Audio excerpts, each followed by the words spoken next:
여호와께서 모세에게 말씀하여 이르시되 이스라엘 자손에게 명령하여 내게 예물을 가져오라 하고 기쁜 마음으로 내는 자가 내게 바치는 모든 것을 너희는 받을지니라. 너희가 그들에게서 받을 예물은 이러하니 금과 은과 놋과 청색 자색 홍색 실과 가는 배실과 염소 털과 붉은 물들인 순양의 가죽과 해달의 가죽과 조각목과 등유와 관유에 드는 향료와 분향할 향을 만들 향품과 호마노며 에봇과 흉패에 물릴 보석이니라. 내가 그들 중에 거할 성소를 그들이 나를 위하여 짓되 무릇 내가 내게 보이는 모양대로 장막을 짓고 기구들도 그 모양을 따라 지을지니라. 아멘.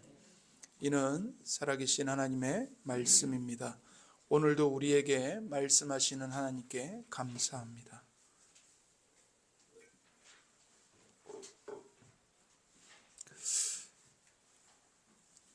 저희가 계속 출애굽기를 강해를 살펴보고 있습니다.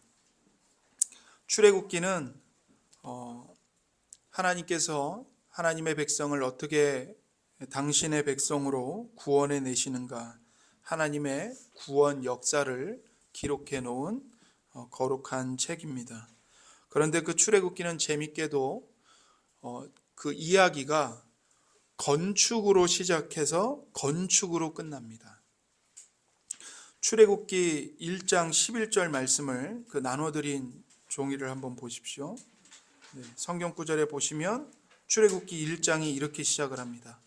감독들을 그들 위에 세우고 그들에게 무거운 짐을 지워 괴롭게 하여 그들에게 바로를 위하여 국고성 비돔과 라암셋을 건축하게 하니라. 여기 그들이 나오는데 이 그들은 지금 이집트의 노예로 사로잡혀 있는 이스라엘 백성을 가리킵니다.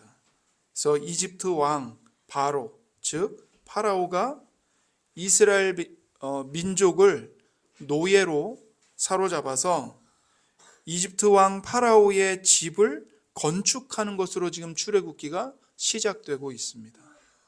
그런데 출애굽기의 마지막 40장에 가면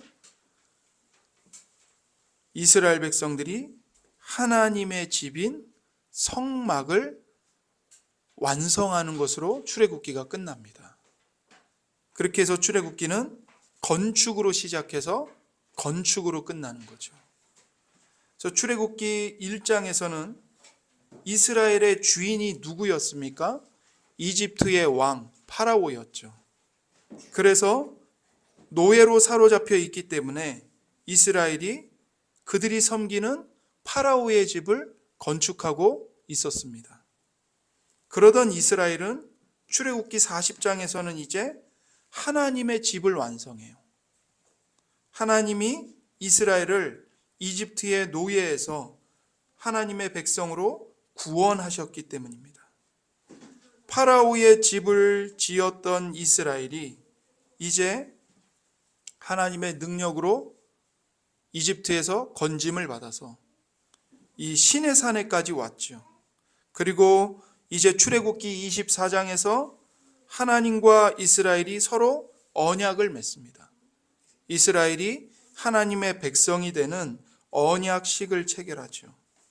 그리고 하나님과 이스라엘을 대표하는 70명의 장로들이 그 시내산 중턱에서 함께 언약을 축하하는 식사를 먹습니다. 하나님과 함께 먹고 마십니다.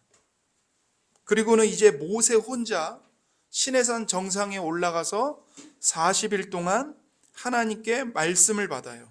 어떤 말씀을 받냐면 바로 출애굽기 25장부터 31장까지의 그 걸치는 성막 설계도를 받습니다.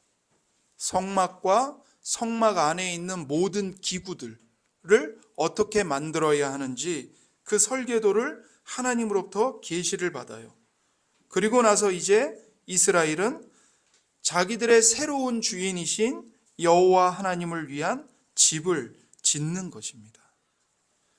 그래서 이제 우리가 이 출애굽기 25장부터 31장까지 있는 이 성막에 관련된 말씀을 자세하게 살펴보면서 하나님께서 우리에게 주시는 은혜를 말씀으로 깨닫고 받기를 원합니다. 하나님은 먼저 성막을 지으라고 말씀하시면서 가장 먼저 성막에 사용될 재료가 무엇인지를 말씀하십니다. 출애굽기 25장 3절 말씀을 보십시오. 너희가 그들에게서 받을 예물은 이러하니 금과 은과 놋과, 이렇게 말씀하시죠.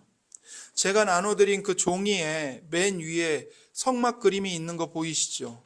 이게 이제 그 이스라엘 백성들이 광야에서 성막을 이렇게 만들었을 것이다, 이제 추측해서 만들어 놓은 모형입니다. 그런 성막을 이제 이스라엘 백성들이 하나님의 명을 따라서 이제 건축을 하게 되는데, 가장 먼저 성막에 들어가는 첫 번째 재료가 뭡니까? 금과 은과 놋입니다. 여기서 놋은 이 오늘 이제 구리인데요.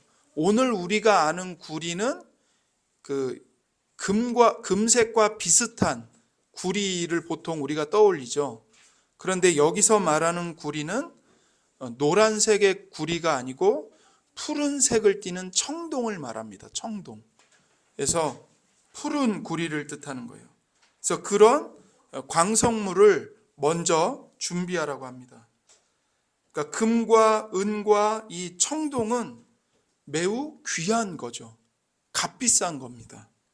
두 번째 준비되는 재료가 25장 4절에 나오는 청색, 자색, 홍색 실과, 이겁니다. 그러니까 두 번째 준비물은 뭐냐면 색깔을 내는 염료예요. 염료. 여기 실이라고 나와 있는데 이게 단순히 실을 뜻하는 게 아니라 색깔을 내는 염료를 뜻합니다. 그래서 실을 준비하라는 것이 아니고 염료를 준비하라고 말씀하시는 거예요. 여러분, 오늘날에는 색깔을 내는 염료가 많죠. 그리고 물감 사는 거 비싸지 않습니다. 그런데 우리가 지금 쉽게 그렇게 염료를 준비할 수 있는 이유는 화학이 발달했기 때문에 지금 그게 가능한 거예요. 고대에 3,500년 전에는 색깔을 낼 수 있는 염료는 오직 천연 염료밖에 없습니다. 자연에서 얻을 수밖에 없어요. 그래서 오늘날처럼 이게 이렇게 염료를 내는 게 풍족하지 않습니다. 매우 귀합니다. 매우 귀해요. 그래서 이 재료에서 염료를 내는 것, 염료는 매우 귀한 거예요. 그래서 염료가 너무나도 귀하기 때문에 금과 은과 놋 다음에 염료가 나오는 겁니다. 그래서 첫 번째 염료는 뭐냐? 청색, 푸른색을 내는 거죠. 이게 염료 중에서도 가장 비싼 염료입니다. 고대에 이 청색 염료는 어디서만 얻을 수 있냐면 이 뿔고둥이라는 바다 달팽이, 뿔고둥이라는 바다 달팽이에서만 추출이 가능해요. 근데 이 바다 달팽이를 12,000마리에서 고작 푸른색을 내는 염료를 얼마나 낼 수 있냐면 1.4g입니다. 고작 12,000마리 바다 달팽이를 잡아다가 거기서 고작 1.4g의 염료만 생산이 가능한 거예요. 그러니까 얼마나 귀하겠습니까? 엄청난 노동력이 들어가고 엄청난 돈이 들어가서 청색을 내는데 1.4g밖에 안 나와요. 그래서 청색, 자색, 홍색의 순서는 이게 값비싼 순서인 겁니다. 가장 비싼 게 청색, 그 다음에 자색, 자주색 있죠, 자주색. 그 다음에 붉은색 내는 홍색. 이런 순으로 비싼 거예요. 자, 두 번째 염료는 자색이에요. 자색은 조개에서 만드는 겁니다. 근데 이것도 엄청 귀한 거죠. 세 번째 염료는 홍색이에요. 이것은 붉은 벌레를 잡아다가 이 색깔을 만들어요. 그리고 이 붉은 벌레에서 내는 홍색 염료는 사람이 먹어도 됩니다. 그래서 이게 어디에 들어가냐면 오늘날 딸기 우유에 빨간색 내는 데에 이게 들어가요. 이 붉은색 벌레에서 내는 홍색 염료가. 자, 고대에는 그렇게 준비를 해야 했어요.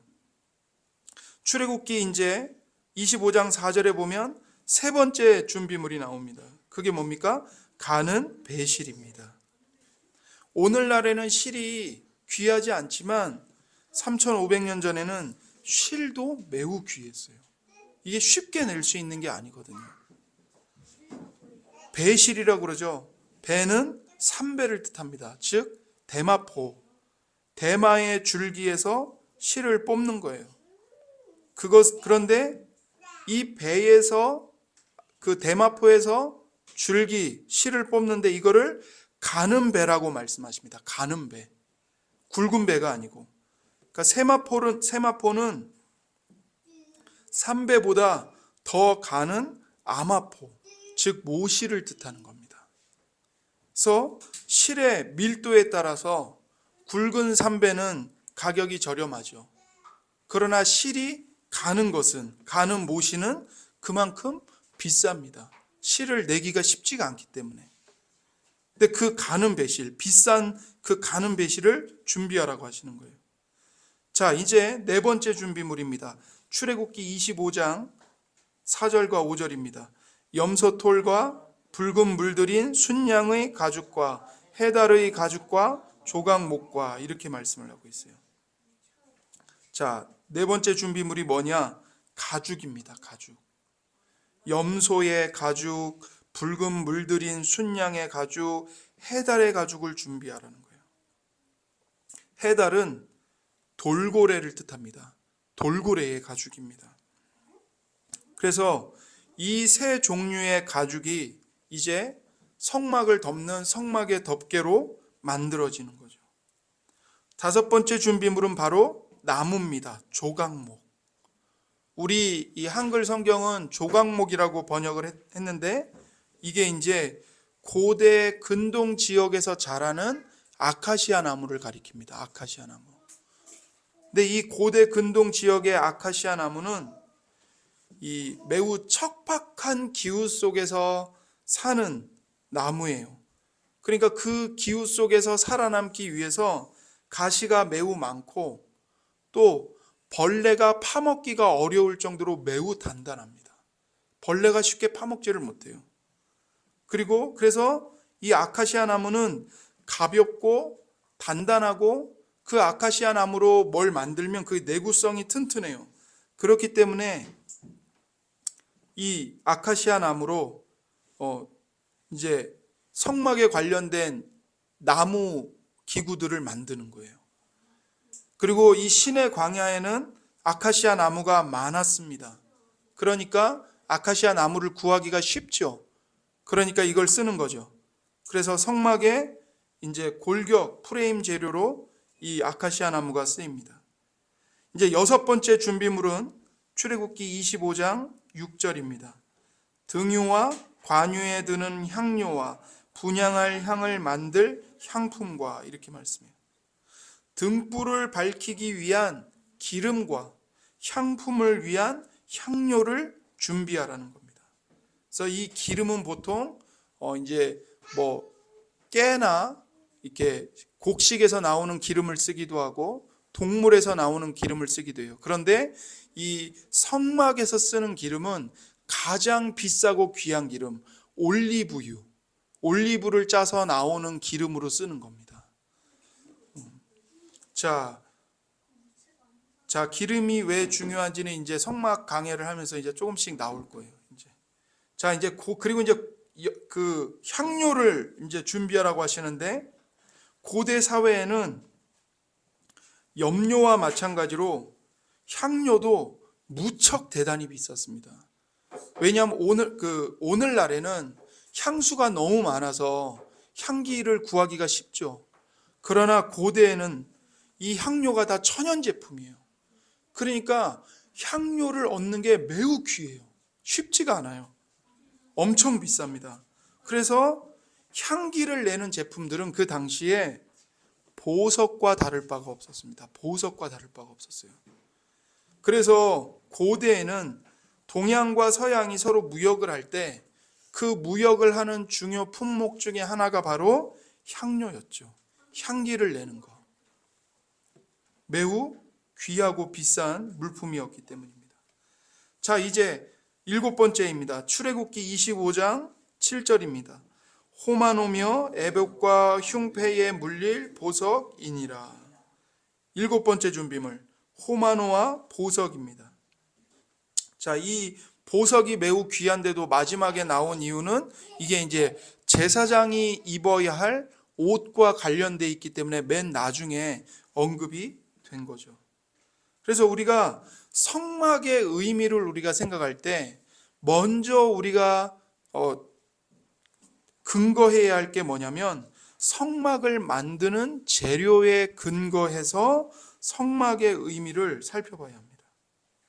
그래서 지금 이 성막을 만들라고 하시는 이 본문은 가장 먼저 재료를 상세하게 설명하고 있는 거예요. 재료가 뭔가. 그래서 여기서 우리가 살펴볼 것은 하나, 성막 재료는 7가지로 분류가 됩니다. 제가 지금 7가지로 분류를 했죠. 그런데 이 성막 건축 과정이 뭐와 같기 때문이냐면 하나님께서 창세기를 시작하면서 하늘과 땅, 온 우주를 창조하실 때 하나님이 엿새 동안 창조하시고 마지막 7일째에 안식하셨잖아요. 거기에 7이라는 숫자가 사용된 것처럼 성막을 만들 때도 이 성막 재료를 7가지로 분류를 해서 이 성막 건축 과정이 마치 하나님이 온 우주를, 천지를 창조하시는 과정과 같은 연관성이 있다. 이걸 지금 말씀하고 있는 거예요. 그래서 성막을 건축하는 과정은 어떤 과정과 관련이 있다고요? 천지를 창조하는 과정과 관련이 있다. 자, 이처럼 성막은 그 당시에 매우 희귀하고 진귀한 재료들로 지어야 했습니다. 이스라엘은 금과 은, 이 기금속을 준비해야 됐고, 또 기금속만큼이나 비싼 향유, 또 그만큼이나 비싼 세마포, 향품 등 각종 기중품을 하나님께 바쳐야 했습니다. 그런데 여러분 생각해 보세요. 이스라엘이 지금까지 이집트에서 뭘로 살았죠? 노예로 살았어요. 노예로 산 이스라엘 백성들에게 금과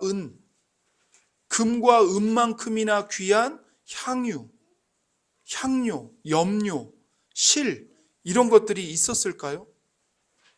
그럼 지금 하나님은 이스라엘 백성들이 아무것도 없는데 그 귀한 것들을 하나님께 갖다 바치라고 무리한 명령을 하고 계시는 걸까요?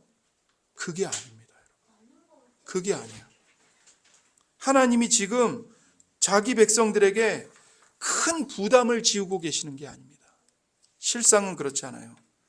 오히려 이스라엘은 하나님께 충분히 바치고도 남을 만큼의 이 금과 은과 나머지 모든 재료들을 풍성하게 이미 갖고 있었어요. 어떻게 해서 갖고 있었을까요? 출애굽기 12장 35절을 보십시오. 이스라엘 자손이 모세의 말대로 하여 애굽 사람에게 은, 금, 패물과 의복을 구하매 여호와께서 애굽 사람들에게 이스라엘 백성들에게 은혜를 입히게 하사 그들이 구하는 대로 주게 하심으로 그들이 애굽 사람의 물품을 취하였더라.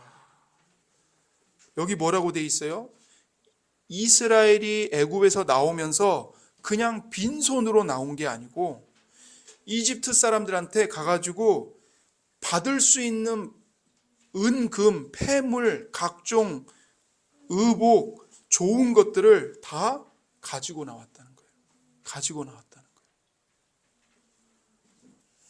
하나님께서 이스라엘이 애굽에서 임금도 못 받고 월급도 못 받고 강제 노역했던 거, 그거 하나님이 다 갚아준 겁니다. 그들이 고생하며 일했던 그 모든 노예 임금을 하나님이 출애굽하는 그날, 그러니까 유월절 날, 그날에 이집트 사람들로부터 다 보상받게 하신 거예요. 그래서 하나님이 선택하신 성막의 재료는 이스라엘 백성들이 이미 풍부하게 소유하고 있었던 재물들이었어요. 만약에 하나님께서 백성들에게 없는 재료를 갖다 바쳐라 이렇게 말씀하시면 이게 어떻게 되겠습니까? 지금 이스라엘 백성들이 광야길을 통과하고 있는데 엄청난 부담이겠죠. 어디서 금과 은을 구해요, 광야에서.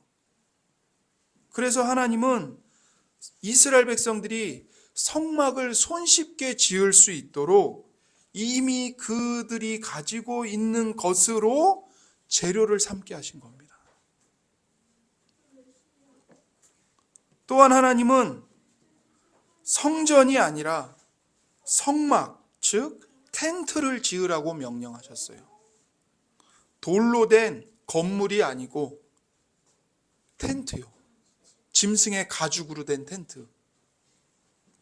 여러분 생각해 보세요. 하나님은 천지의 창조주이십니다. 우주의 왕이세요. 그런데 그런 하나님이 그분의 궁정을 화려한 건물이 아니고 텐트 속에 두신다는 것이 어울리는 일일까요? 어울리지 않죠. 초라한 겁니다. 아무리 텐트를 화려하게 짓는다 한들 텐트는 그냥 텐트일 뿐인 거예요. 그런데 하나님의 궁전을 지금 그 초라한 텐트에 지으라고 말씀하시는 겁니다.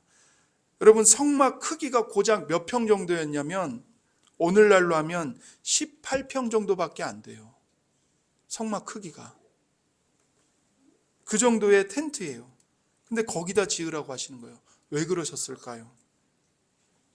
가장 큰 이유는 이스라엘이 광야에서 돌아다녀야 했기 때문이죠. 만약 돌로 건물을 지으면 건물은 옮겨 다닐 수가 없잖아요.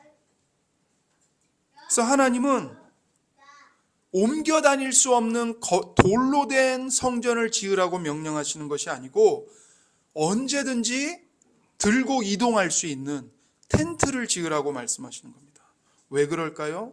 하나님은 지금 당신의 백성 중에 거하시면서 그 백성들을 하나님이 친히 인도해 가시기를 원하는 거예요.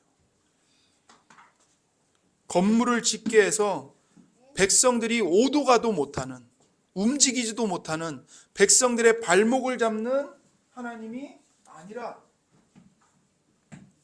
오히려 백성들의 발을 인도하시는 하나님이 되시기를 원하시는 겁니다. 하나님은 먼저 우리들에게 후히 베풀어 주세요. 그리고 나서 하나님께 감사함으로 드리라고 명령하시는 분입니다. 여러분 예전에 예배당 건축을 할 때 여러분에게 빚내서 예배당 건축을 하도록 강요하던 그런 일들이 있었죠. 그러나 우리가 성막에 관한 말씀을 먼저 비추어 보면 그게 과연 옳은 것이었을까요? 저는 의문이 듭니다. 집문서 갖다 팔게 하고 은행에서 대출 받아다가 헌금하게 하고 이게 과연 하나님의 방법인가? 노예인 이스라엘 백성들에게 너희들 어디 가갖고 금과 은 구해갖고 와. 하나님은 이런 분이 아니에요. 먼저 우리의 손에 하나님께 드릴 수 있는 것을 풍성하게 은혜로 주시고 나서 자원하는 마음으로 감사하는 마음으로 하나님께 다시 돌려드리도록 하시는 분입니다. 출애굽기 25장 2절을 보세요. 출애굽기 25장 2절. 이스라엘 자손에게 명령하여 내게 예물을 가져오라 하고 기쁜 마음으로 내는 자가 내게 바치는 모든 것을 너희는 받을지니라. 하나님이 뭐라고 말씀하십니까? 억지로 어쩔 수 없이 무거운 마음으로 아까워하는 마음으로 내라는 게 아니라 기쁜 마음으로 내는 자가 내게 바치는 모든 것을 너희는 받을지니라. 하나님이 먼저 풍성하게 주시고 그리고서 기쁘게 바치라는 거예요. 하나님은 여기서 하나님의 성막을 짓는 일을 백성들에게 맡기십니다. 하나님이 얼마든지 하늘에서 금과 은을 내리시고 염료를 내리실 수 있죠. 그러나 하나님은 친히 백성들에게 너희가 가진 것들로 기쁨으로 바쳐서 성막을 만들어라 말씀하십니다. 없는 것을 바치라는 것이 아니고 빚을 내서 바치라는 것이 아니고 이미 받은 것으로 기쁨으로 드리라는 거죠. 왜 이렇게 하실까요? 사랑은 희생과 헌신을 요구하기 때문입니다. 사랑으로 희생하고 사랑으로 헌신할수록 책임감이 커지는 거예요. 나의 마음과 내 물질이 드려지고 하나님께 바쳐졌기 때문에 이렇게 희생과 헌신하는 사랑이야말로 깊은 사랑이고 참된 사랑인 거죠. 그래서 성막이 백성들의 하나님을 향한 사랑, 하나님께서 우리에게 이렇게 은혜를 베풀어 주셨으니 하나님 저도 감사합니다. 하나님께 기쁨으로 바칩니다. 그 백성들의 마음으로 헌신하는 사랑으로 성막이 지어지기를 하나님이 기뻐하시는 겁니다. 그래서 하나님께서 이스라엘 백성들에게 성막 비용을 그들이 자원하여 부담하게 하신 것은 이스라엘에게 무거운 짐을 지우시기 위함이 아니라 오히려 이스라엘에게 성숙할 기회를 주신 거죠. 하나님을 진정으로 사랑하느냐? 그러면 너희가 기쁨으로 성막 재료를 하나님께 드려라. 한 단계 성숙한 사랑을 할 수 있는 기회를 백성들에게 주신 겁니다. 여러분, 지금 하나님과 이스라엘은 시내산에서 뭘 맺고 계세요? 언약을 맺고 계세요, 서로. 이 언약은 사랑의 언약이에요. 근데 이 언약을 맺는 걸 뭐와 비유할 수 있냐면 하나님과 이스라엘이 결혼하는 것으로 비유를 할 수 있어요. 결혼하는 것으로. 하나님은 신랑, 이스라엘은 신부. 그렇다면 하나님이 지으라고 하신 성막은 뭐의 비유가 될까요? 신혼집인 겁니다. 신혼집. 신랑과 신부, 하나님과 이스라엘이 결혼을 해서 함께 사는 신혼집. 그게 성막이에요. 그래서 하나님은 이스라엘이 자원하는 마음으로 이 신혼집을 짓기를 원하시는 겁니다.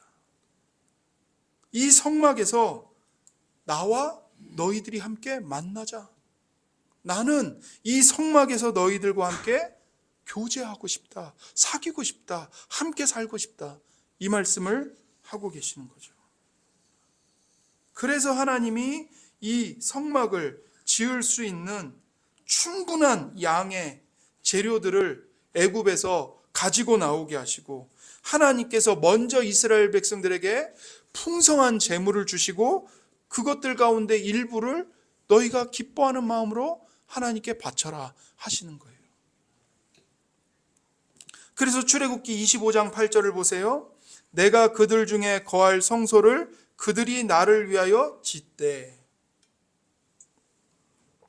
이렇게 말씀하시죠. 성소가, 성막이 어떤 곳이라고요? 내가 그들 중에 거할 성소이다. 거할 성소이다. 하나님이 함께 사실 곳이라는 거예요.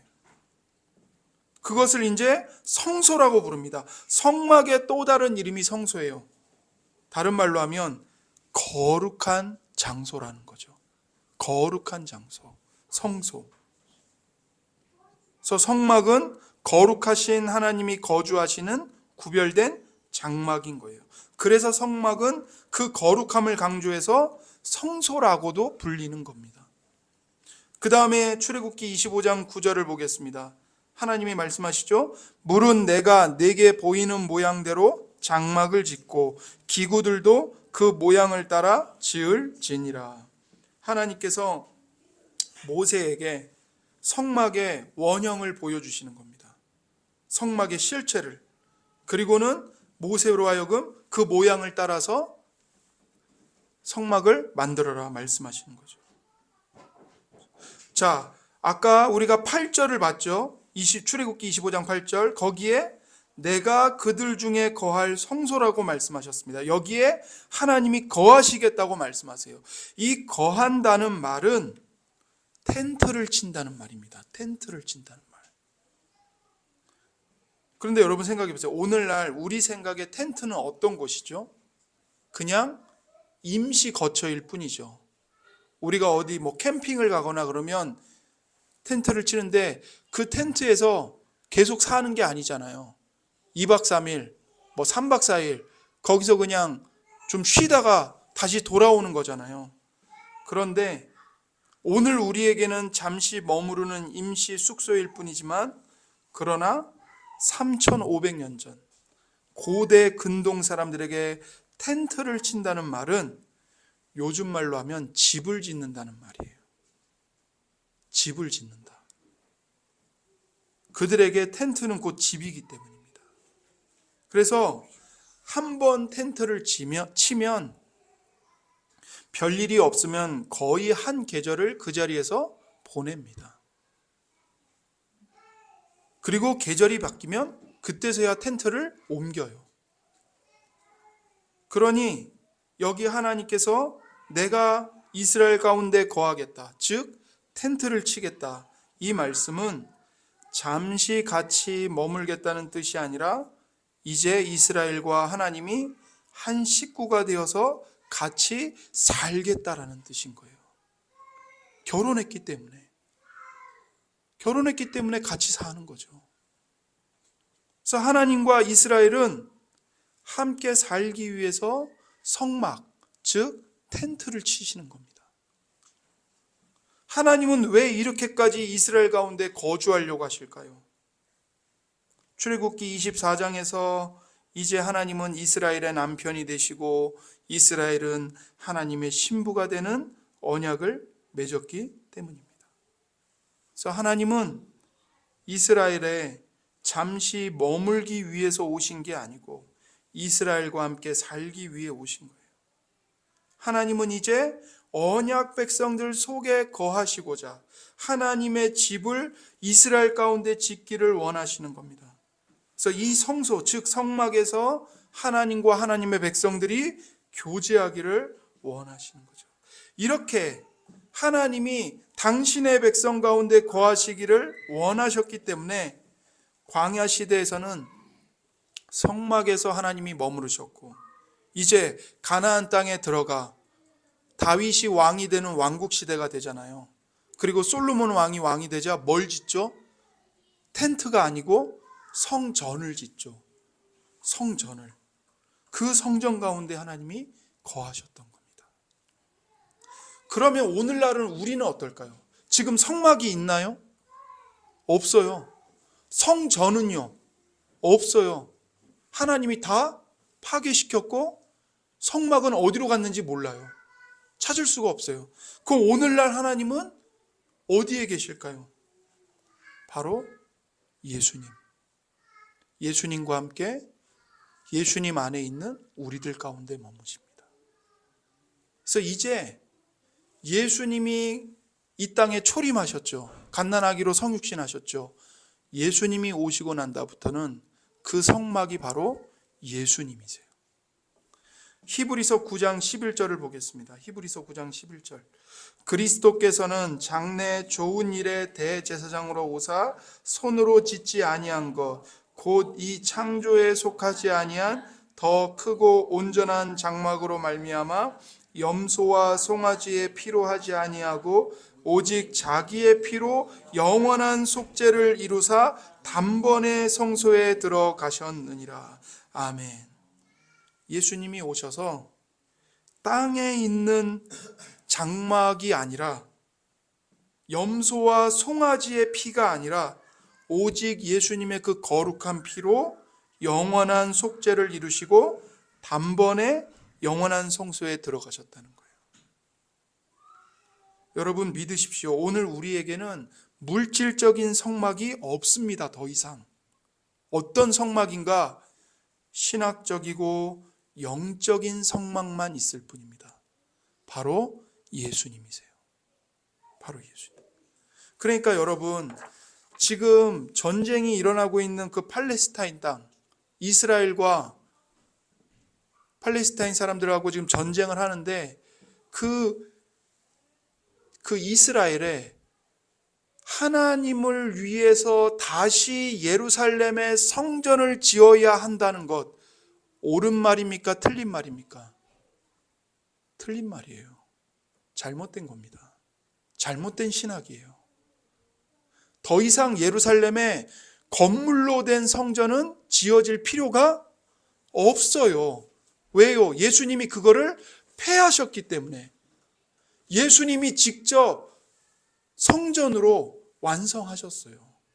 십자가에서 피 흘려 죽으시고 무덤에서 다시 살아나심으로써 예수님 스스로가 완전한 성전이 되셨다고요. 그러니 예루살렘에 가서 건물로 된 성전을 만들 필요가 있어요, 없어요? 없는 거예요. 그 성전을 짓겠다고 거기 있는 팔레스타인 사람들과 무슬림과 전쟁을 할 필요가 있어요, 없어요? 없는 거예요. 잘못된 거예요. 그런데 오늘날 유대인들은 자기들 그 예루살렘에다가 성전을 짓겠다고 전쟁을 하고 있는 거예요. 잘못된 거죠. 완전 구약 성경을 잘못 이해하고 있기 때문에 그래요. 그들은 예수님을 믿지 않고 예수님을 거부하기 때문에 그래요. 그들은 여전히 지금도 새로운 메시아가 올 거라고 믿고 있어요. 허황된 망상이죠. 그러니까 그 이스라엘과 유대인들을 따라서 기독교인 우리까지도 거기다 성전 지어야 돼. 그래야 예수님이 재림하셔. 여러분, 이거 다 헛소리입니다. 이단입니다. 여러분한테 그런 얘기하면 듣지 마세요. 믿지 마세요.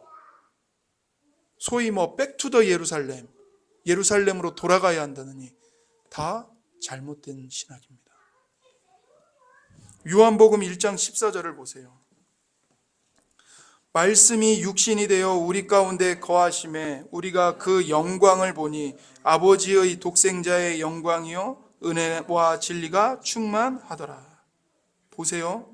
출애굽기 25장 8절에서 하나님은 성막을 가리켜서 내가 그들 중에 거할 성소라고 말씀하셨어요. 그들 중에 거한다. 그들 가운데 텐트를 친다는 말이었죠. 그런데 그 말이 요한복음 1장 14절에 똑같이 나와요. 말씀이 육신이 되어 우리 가운데 거하심에. 이 가운데 거하심에 이 말이 문자적으로 장막을 친다는 말이에요. 장막을 친다.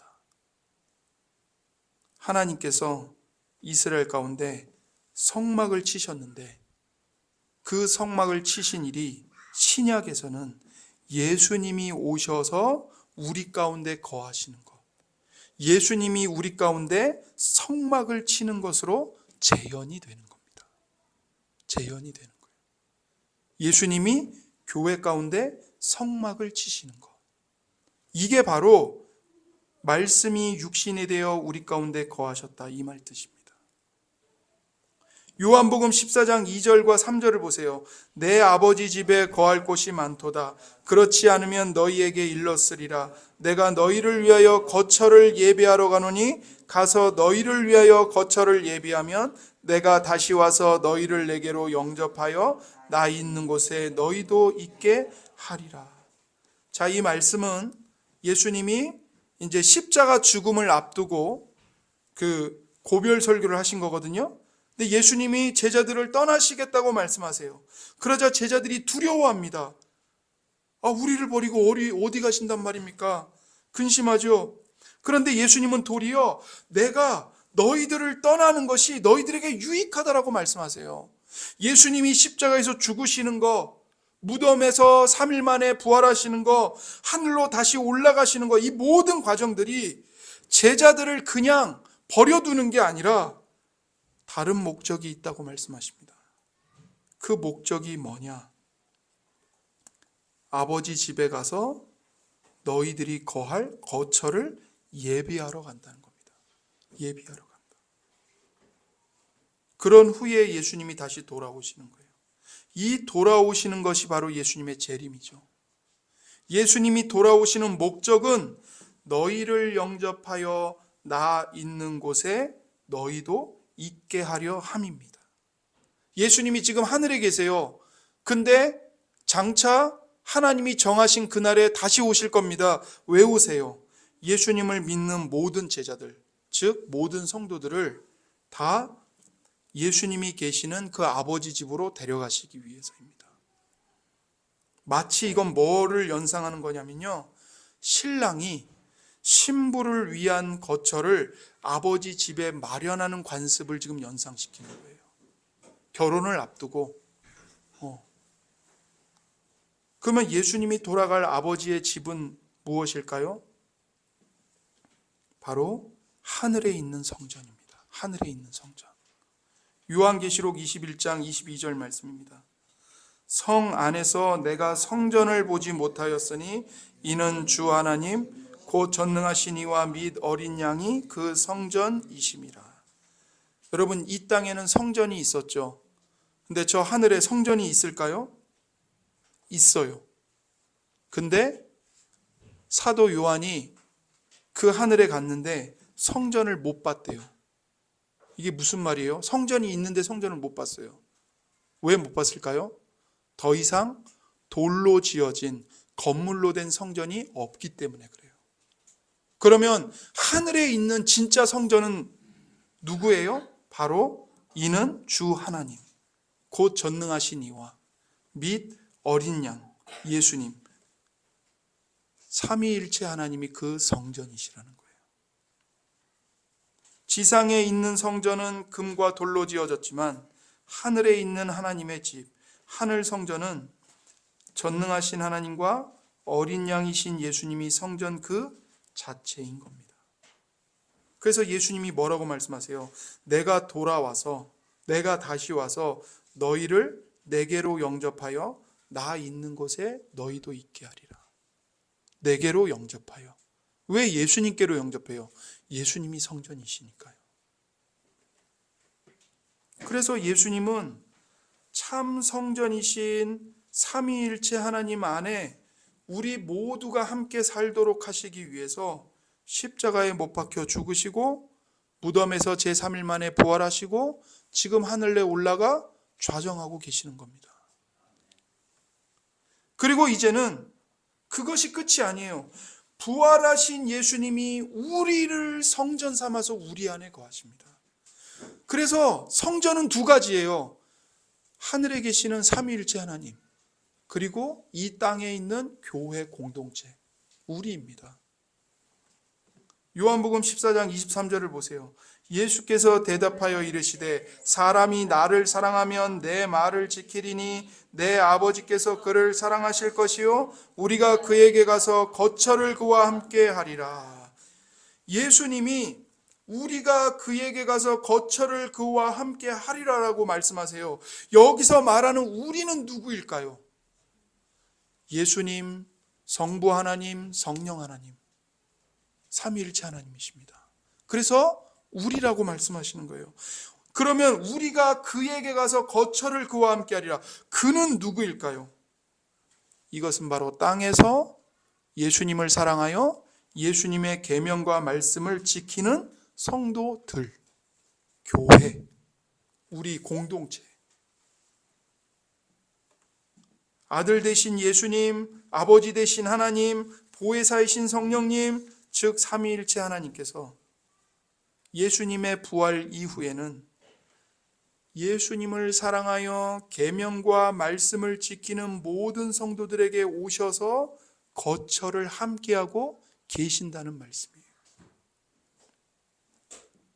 예수님의 부활 이후에는 삼위일체 하나님이 성도들, 즉 교회에 찾아오셔서 거처를 삼으시고 성도인 우리들과 함께 사신다는 겁니다. 우리 속에 오셔서. 그래서 고린도전서 3장 16절을 보세요. 사도 바울이 이렇게 얘기하죠. 너희는 너희가 하나님의 성전인 것과 하나님의 성령이 너희 안에 계시는 것을 알지 못하느냐? 여기서 말하는 너희는 바로 교회를 가리킵니다. 성도들을 가리켜요. 너희는 하나님의 성전이다. 성도들의 공동체를 가리킵니다. 하나님의 성령이 너희 안에 계시는 것을 알지 못하느냐? 우리가 땅에서 사는 동안 주님께서 우리 교회 공동체, 성도들의 모임과 이 연합을 거처로 삼아서 우리 안에 거하세요. 그렇다면 예수님이 재림하시는 마지막 때에는 어떻게 될까요? 마지막 때에, 마지막 날에 요한계시록 21장 2절입니다. 또 내가 봄에 거룩한 성 새 예루살렘이 하나님께로부터 하늘에서 내려오니 그 준비한 것이 신부가 남편을 위하여 단장한 것 같더라. 내가 들으니 보좌에서 큰 음성이 나서 이르되 보라, 하나님의 장막이 사람들과 함께 있음에 하나님이 그들과 함께 계시리니 그들은 하나님의 백성이 되고 하나님은 친히 그들과 함께 계셔서. 여기 3절에 보세요. 보라, 하나님의 장막이 사람들과 함께 있음에. 하나님의 성막이 사람들과 함께 있어요. 그래서 예수님의 재림은 새로운 하나님의 집과 함께 내려오는 재림입니다. 하나님의 장막이 사람들과 함께 있겠다는 말이 무려 3번이나 반복되고 있어요. 그렇죠? 3절과 4절에 함께 있음에 함께 계시리니 함께 계셔서 3번이나 반복돼요. 그래서 하나님의 집은 더 이상 눈에 보이는 건물이 중요한 게 아닙니다. 하나님이 친히 우리와 함께 있음이 중요한 거예요. 그래서 찬송가에 그거 있잖아요. 왕궁이나 초막이나 우리가 어디에 있든지 예수님이 우리와 함께 하시는 것이 하늘나라라고 말하잖아요. 예수님이 성막이고 예수님이 성전이신 겁니다. 그 예수님이 우리와 함께 하세요. 그래서 천사가 요셉에게 나타나서 뭐라고 말했냐면, 마리아가 아들을 낳으면 그 이름을 예수라라고 말한 다음에 이렇게 말했어요. 그 아기는 곧 임마누엘이다. 임마누엘. 무슨 뜻입니까? 우리와 함께 계시는 하나님. 그 갓난아기, 그 예수, 그 갓난아기 예수가 우리와 함께 하시는 하나님이라는 거예요. 예수님이 오셔서 우리 가운데 장막을 치셨기 때문에. 우리와 함께 계신 임마누엘 하나님, 예수님이 우리 속에 계신 하나님이 되시고 마침내 영원히 우리와 친히 함께 계실 하나님이 되시는 겁니다. 그래서 여러분, 우리가 신구약 성경을 통틀어서 하나님이 어떤 분이신가 할 때 하나님은 집을 지으시는 분이십니다. 집을 지으시는 분. 하나님은 백성 가운데 집을 지으셔서 백성들과 함께 살기를 원하세요. 여러분, 창세기를 보세요. 하나님이 맨 처음에 만드신 게 뭐죠? 에덴 동산이잖아요. 에덴 동산을 지으신 이유와 목적이 뭡니까? 거기서 사람들과 함께 살기를 원하셨던 거예요. 그러나 아담과 하와가 죄를 지었기 때문에 거룩하신 하나님의 존재에서 쫓겨나 버립니다. 그런데 하나님이 우리를 포기하셨나요? 포기 안 하세요. 여전히 죄를 짓고 있는 우리들 가운데 다시 찾아오셔서 우리와 함께 살기로 작정하시고 이제는 성막을 지으시는 겁니다. 성막을 지으세요. 가나안 땅에 들어가서 솔로몬 왕을 통해 성전을 지으십니다. 그러나 이스라엘 백성들은 끊임없이 죄를 범하고 하나님께 반역하죠. 결국엔 성전이 파괴돼요. 바빌론 포로에서 돌아와서 수룹바벤 성전을 짓고 이후에는 헤롯 왕이 성전을 짓습니다. 그리고 나서 예수님이 오셨어요. 왜 오셨습니까? 인간의 근본적인 죄와 이 부패한 본성의 문제를 해결하기 위해서 오신 거죠.